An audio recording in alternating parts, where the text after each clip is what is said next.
this is your second year and it's your last year with BITSA. And so to start the year off, we needed you to do your self-assessment in Right. your various areas. So what did you find in your self-assessment of pedagogy, Well, machine learning, mainly and POPs? is the awareness I try to bring of my student population and the diverse needs. I really try to, and not only does BITSA encourage you to become more familiar with your student population, but that's always been something I'm kind of passionate about. What was it, Harry Wong's First Days of Teaching or something was one of those books I read 2 years ago before I got into the classroom, and that was one thing, adamant about establishing rapport, learning the clientele, and then thus being able to meet their needs instructionally based on the diverse classroom makeup. Mm-hmm. And so how did your self-assessment inform your induction plan? Well, essentially, it made me aware. It made me think of Portland, Oregon, and our trip this summer when we were blessed with that amazing opportunity to attend the Assessment Training Institute. And a myriad of things were discussed there. Of course, things that align with my personal philosophy, getting to know your student population, clientele, but hitting more to the heart and making sure you're meeting their needs, you know. And so that led me essentially to make the claim, you know, that I want to ensure that all students have multiple opportunities to display a mastery of learning objectives, and thus need to learn to adjust my instruction while teaching.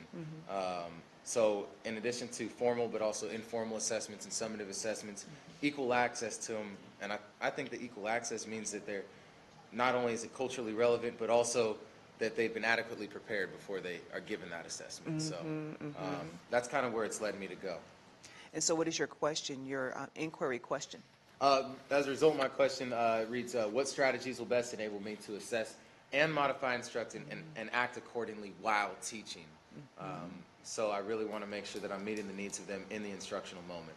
Okay, and then what CSTP does it address? That's CSTP 1.6, and that one, if you want to open it up, it is almost verbatim, not really, but the key concept is what I wanted to do. It says monitoring student learning and adjusting instruction while teaching. That's very important to me, and this is the one that I knew I had to pursue. Okay, and so based on that, what evidence made that for you stand out that you say, yes, looking at my practice, just reflecting back on my practice, this is something I really do need to address? What evidence made me aware of this? Well, just I'm a very reflective person, and I don't know if it'll make sense to say that if you're an educator, I think it'll make sense to say that there's been multiple times in the middle of the night that I've popped up and been like, oh my gosh, I can't believe I left that student thinking that was what I wanted, or I neglected to talk to them, or is that really where I took the instruction? And I don't like that feeling of regret, particularly when it comes to the individual student. So though the evidence may not be any tangible piece of evidence, I can say it's emotionally driven. In those breakdown moments when I look at the grade book and I see that these students are more capable than where they're performing, and I know that if it's one or two students, I could blame them, but if it's more than two, you know, if it's a handful plus, that's my fault. And I just don't want to be one of those teachers who cuts the losses that are salvageable because it takes more energy or effort or time to modify instruction for them. So I just want to reach as many students as possible, and I know in the past I haven't. Okay.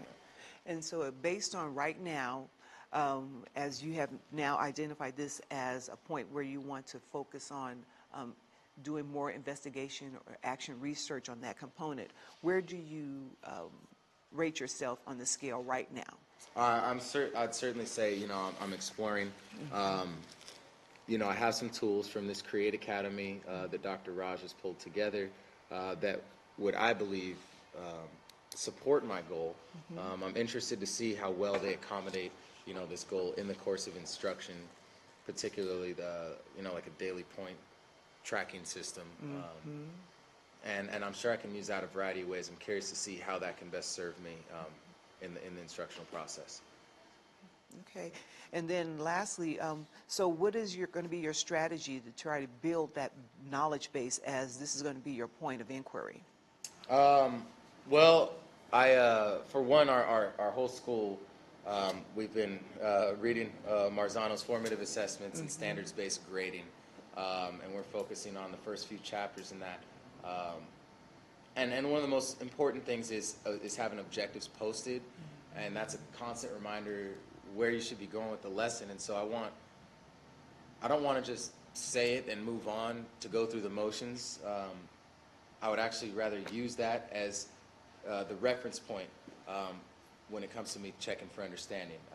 If there's anything I need to know that you're understanding, it's that you got the objective that I've posted on the board. So Marzano's encouraging the use of objectives, thus lends to a reflective process. Are they meeting that specific need? But also, so many of the workshops provided by the school and the next professional developments that are coming up, I know there's going to be a breakout session that deals with assessing student progress and actually trying to modify instruction. Hopefully, I'm hoping that last component will be there, but I know student tracking of assessment data will be in the next PD, so I'm going to definitely make it a point to attend that one. Okay. And so looking at your action plan, I would also suggest to look at additional workshops from the ATI that we didn't attend, yeah. but see what possibly is in that document or that binder that they gave us that may also provide some information as well. Yeah, I only got to attend so many, but everyone I attended, I enjoyed immensely. So yeah, Yes. I'll definitely look into that, and maybe I could bring that folder back, and you and I can go through and. I know I still have my notes on it. Maybe we can talk about the ones you attended versus the ones I attended, and we'll continue to see what else might have been at the conference that will help lend to my action plan. Okay, and then last we'll close on this. Measurable. What measurable results are you looking for after you have completed this inquiry? What kind of measurable results you think you might see?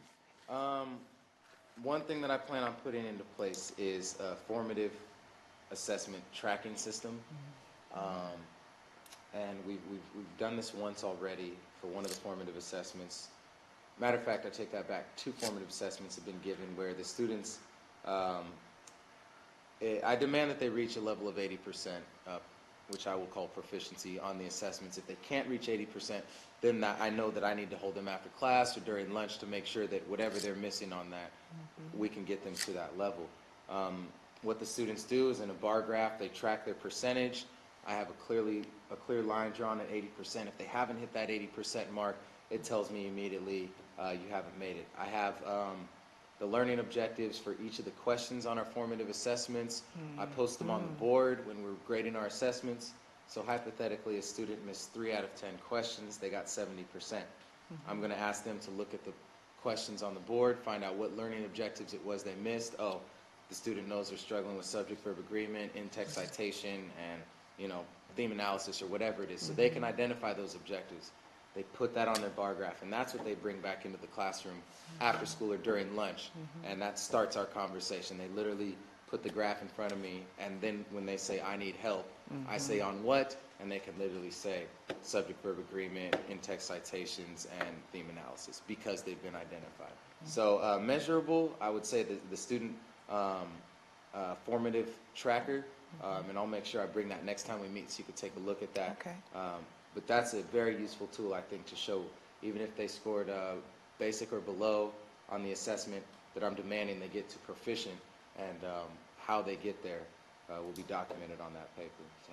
Okay, and can I come back to your question? Your question was, how are you going to monitor student learning and adjusting instruction while teaching? Right. And so how are you going to measure those results happening while teaching? And what you just described to me is the formative after the instruction has taken place. In the moment of. How, yeah, and so I would, let's think about how that could be measured. Right. And we can use that as a point of just kind of reflection for right now. And when we come back and meet next time, we can look at various ways that we can fine-tune how you're asking. You have already determined how you're going to measure. Okay. And so how we can fine-tune it such that it will measure instruction while it's happening. Right. Well, while you say that, one thing comes to mind, and that's Mr. Murray's practice. quite frequently. He's fist to 5. How well do you understand what we're doing? Fist means I don't have it. 5 means I've got the concept.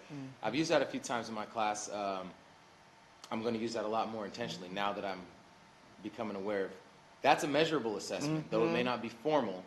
It may be informal. It's still measurable, and a 1 or a 2 says a whole lot compared to a 4 or 5. You know, so I'll definitely incorporate that into my checking for understanding repertoire. And so we'll look at that and then see what some other strategies, and that'll be part of your inquiry. What are some other strategies that you can use? So you already have a starting point that can help foster more development in that area. Okay? All right. Well, Any thank you. questions? No, I just look forward to getting more strategies. I do. Oh, okay. All right. Thank All you. right. You're welcome. You Awesome. have a great day. I do the same.